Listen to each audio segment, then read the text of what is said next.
वाणी news 24 YouTube channel देखने वाले सारे दर्शकों ने रमेश लोहरा और नरेश लोहरा की तरफ से राम राम।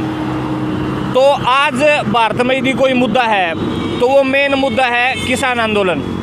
और किसान आंदोलन के बारे में सारे दर्शकों ने मैं बता दूं कि ये दिन प्रतिदिन नहीं मिनट मिनट में मजबूत होने लग रहे हैं। जिसमें से आप बुजुर्गों की बात करा, युवाओं की बात करा, महिलाओं की बात करा। और एक जगह तो आपने देखा होगा एक गुड़िया आपका फादर तो रहा धरना पर बैठी साथ में पढ़ने लग रही है, तो काफ़ी मजबूत होने लग रहा है। और हमारी बैक साइड में भी आप देखोगे कुछ महिलाएं जो टिकरी बॉर्डर पर पहुंचने लग रही हैं किसान, और वो तो बहुत ज़्यादा भीड़ ऑलरेडी, तो उनका भी बात करांगे और किस प्रकार की मांग है सारी जानकारी उनका पे लेवांगे। पहले सारे हमारे दर्शकों राम राम बोल दीजिए एक बार। राम राम जी, राम राम। तो पहले आप इंट्रोडक्शन दीजिए मैम। मैं मुकेश खरब, Haryana education ministerial staff association संबद्ध सर्व कर्मचारी संघ हरियाणा से राज्य के उप प्रधान। टिकरी बॉर्डर पे पहुंच रहे हो जी आप? हाँ जी बिल्कुल, टिकरी बॉर्डर पे पहुंचेंगे। जो किसानों का आंदोलन चला हुआ है, जो काले कानून बनाए जा रहे हैं, सरकार एक तानाशाही रवैया जो अपना रही है उसके खिलाफ अब कर्मचारी, किसान, मजदूर सब मिलके एकता में जुट होकर लड़ाई लड़ेंगे और बिल्कुल भी पीछे नहीं हटेंगे। अब चाहे कितना ही हमने जोर लगाना पड़े, चाहे गोली लगे, चाहे जेल में जाना पड़े, लेकिन अब हम अपने हकों को वापस लेकर ही धरना वहाँ से समाप्त करेंगे। मतलब आर पार का मुड़ मोड़ की लड़ाई रहेगी। अब महिलाएं भी पीछे नहीं है, पुरुष तो बैठे ही हैं लेकिन महिलाएं भी अब पीछे नहीं है। सरकार थोड़ा लंबा खींचने लगी तो जिसने लंबा खींचगी तो हम भी तैयार हैं उसके लिए, हम भी पूरा आंदोलनरत रहेंगे। एक चीज़ जी, जैसे सर्दी का टाइम है, पानी की बौछारें कर दी थी, आंसू गैस की गोले छोड़ दिए थे, महिलाएं भी थी, बुजुर्ग थे, उसके बारे में क्या? हम उनसे किसी भी चीज़ से नहीं डरते, चाहे गोली हो, चाहे बौछार हो, चाहे कुछ भी हो। हम सर्दी में, गर्मी में हमने आंदोलन ही किए हैं, लेकिन इस आंदोलन से हम पीछे नहीं हटेंगे। आपका क्या कहना है? हाँ जी, देखिए मेरा नाम कमलेश है और मैं CITU के हरियाणा की वाइस प्रेसिडेंट हूँ। और ये जो किसान आंदोलन चला हुआ है, ये किसानों के आंदोलन के समर्थन में हम जब से ये पहुँचे हैं टिकरी बॉर्डर पे, हम उनके साथ खड़े हैं। और आज हमारा जत्था चलेगा सर्व कर्मचारी संघ और शिट्टू का। और ये जो किसान को मारने का काम सरकार कर रही है, इसके विरोध में हम कहना चाहते हैं, ये किसान है देश का, ये पीछे हटने वाला नहीं है। और पानी की बौछार की बात करें तो ये किसान तो दिन रात पानी के अंदर ही रहता है, नहर के ठंडे पानी में रात को पानी लगाता है, तो क्या समझे ये किसान पानी की बौछार को।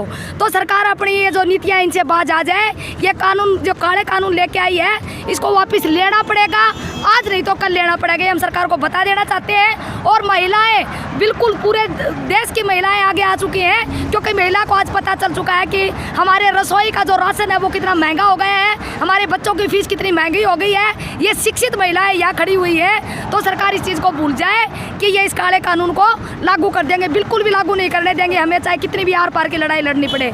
ये हम सरकार को चेता देना चाहते हैं। और ये जो किसानों को घरों से उठाने का काम जो किया है, हम सरकार से पूछना चाहते हैं कि कौन था इनको ये जो सलाह देने वाला कि सोए हुए किसानों को उठा के इन्होंने जेल में डाल दिया, कौन सा गुनाह किया था। और आज किसान अपने हक की लड़ाई के लिए जब दिल्ली जाते हैं तो ये बैरिकेड लगा रहे हैं। हम किसानों को कहते हैं 2018 के अंदर जब 44 जवान शहीद हुए थे, उस वक्त ये सरकार कहाँ थी, उस वक्त ये प्रतिबंध होता तो हमारे वो 44 जवान शहीद नहीं होते। ये सरकार को हम बता देना चाहते हैं, हमारे हक और अधिकारों की लड़ाई है और हम दिल्ली जाएंगे।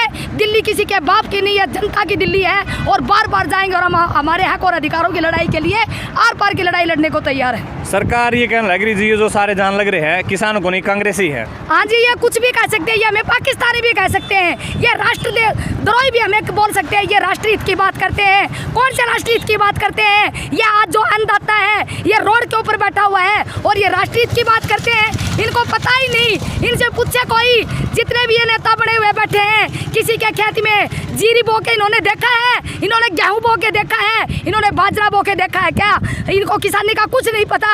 हम चाहे हमें कांग्रेसी बोले, चाहे राष्ट्रद्रोही बोले, कुछ भी बोले, हम किसान हैं। और आज अकेले किसान की लड़ाई नहीं है, पूरे देश की लड़ाई हो चुकी है। और किसान के साथ मजदूर, कर्मचारी, महिला, बच्चे, बुजुर्ग सभी किसान के साथ खड़े हैं, क्योंकि किसान नहीं है तो देश नहीं है। किसान देश का पेट भरता है और कर्मचारी और मजदूर इस देश का विकास करते हैं। ये बता देना चाहते हैं सरकार। तो अब आप देख सकते हैं कि सर्व कर्मचारी संघ तो बाद में है, बच्चे तो किसान के ही है। तो सारे, चाहे जैसे कि हमने वीडियो के शुरू में भी बताया था, चाहे महिलाएं हैं, बुजुर्ग हैं, बच्चे हैं, सारे इसमें दिन प्रतिदिन भाग लेने लग रहे हैं। आंदोलन और ज़्यादा मजबूत होने लग रहा है। मैम, आप क्या कहोगे इस पूरे सिनारियो के बारे में?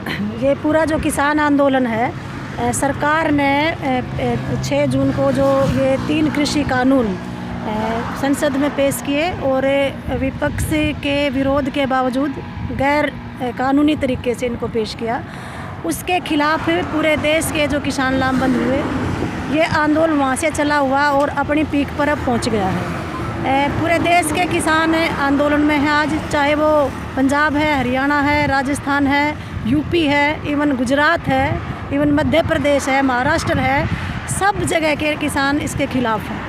और ये जो कानून है ये बिल्कुल ऐसे हैं कि किसानों को उजाड़ने के ये कानून हैं और रोजी रोटी छीनने के। केवल किसान ही नहीं उजड़ेगा इनसे, बल्कि पूरी जो हमारी अर्थव्यवस्था है उस पे इसका असर पड़ेगा, इस पे आम गृहिणी पे असर पड़ेगा, इस पे कर्मचारियों पे असर पड़ेगा।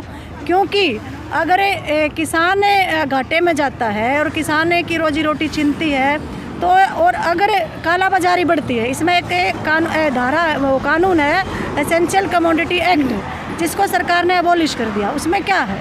उसमें यह है कि पहले जमाखोरी के ऊपर एक प्रतिबंध था कि आप इतने क्विंटल तक जमाखोरी कर सकते हो। अब जमाखोरी पे प्रतिबंध हटा दिया है, मतलब कोई लिमिट नहीं रही मैम? कोई लिमिट नहीं रही। अब हमारे जैसे तो जमा कर नहीं सकते, आम किसान नहीं कर सकता, क्योंकि उसके ऊपर तो कर्ज है। वो तो फसल दे के जाता है, अपना एडवांस में लेता है, उसको चुकाता है, उसको शादी करनी बच्चे की, किताब लेके आता है बच्चे की। और बड़े जो पूंजीपति हैं, अंबानी अडानी जैसे, वही स्टोरेज करेंगे और वो दिखाएंगे कि भाई अब ये चीज़ों की कीमत, उपलब्धता कम है, और उपलब्धता कम करके फिर वो बाज़ार में लाएंगे। तो आज जब किसान का प्याज 10 रुपये खरीद के और 250 रुपये किलो बेचेंगे, इसलिए ये जो कर्मचारी हैं हम सारे और आम जनता जो साथ दे रही है, इसलिए दे रही है कि ये लड़ाई केवल किसानों की नहीं है। सरकार ये कह रही है ये किसान नहीं है, हम भी ये कह रहे हैं, वो किसान भी हैं, लेकिन आम जनता भी किसानों के साथ है। मतलब हर कोई तंग है? हाँ, हर कोई तंग है। ये लड़ाई केवल किसानों की नहीं है, ये लड़ाई आम जनता की है। और आम जनता में इतना गुस्सा क्यों है, हम कर्मचारियों में इतना गुस्सा क्यों है? हम लगातार निजीकरण के खिलाफ लड़ते आ रहे हैं और सरकार ने निजीकरण की राह को अपनाया है। कोविड के दौरान चाहे रेलवे का महकमा हो, बिजली का हो, ये सरकार बिजली कानून के खिलाफ भी बोल रहे हैं, बिजली 2020 के कानून के संशोधन के खिलाफ बोल रहे हैं। चाहे वो रोडवेज का महकमा हो, चाहे वो BSNL हो, चाहे वो BPCL, HPCL, बेल सेल जो भी है, सबका निजीकरण किया है। और अब सरकार को आखिर हथियार किसानों की ज़मीन को हथियाने का है और पूंजीपतियों को और ज़्यादा बढ़ा लास्ट में क्या कहना चाहोगे मैम सरकार को? लास्ट में सरकार को हम ये कहना चाहेंगे कि ये कृषि कानून वापस ले, और साथ में क्योंकि हम कर्मचारियों के नेता हैं, हम ये भी कहना चाहेंगे कि जितना ये निजीकरण कर रखा है सरकार ने, जो भी सार्वजनिक क्षेत्र के हमारे विभाग हैं, सबका निजीकरण रोके और सार्वजनिक निवेश जो है वो कृषि के अंदर किया जाए और सरकारी महकमों को सरकार खोले, चाहे वो शिक्षा का है, चाहे वो स्वास्थ्य का है, चाहे वो रेल का है। तो आप देख सकते हैं भाई, हर कोई किसानों के साथ है और सबकी मांग ये है कि जल्दी से जल्दी, अब जैसे हम सर्व कर्मचारी संघ की बात करें, हर कोई सरकार किसानों के साथ है और वो चाहते हैं कि जल्दी से जल्दी इसका समाधान होना चाहिए। जो तीनों अध्यादेश है उनको वापस लिया जाए।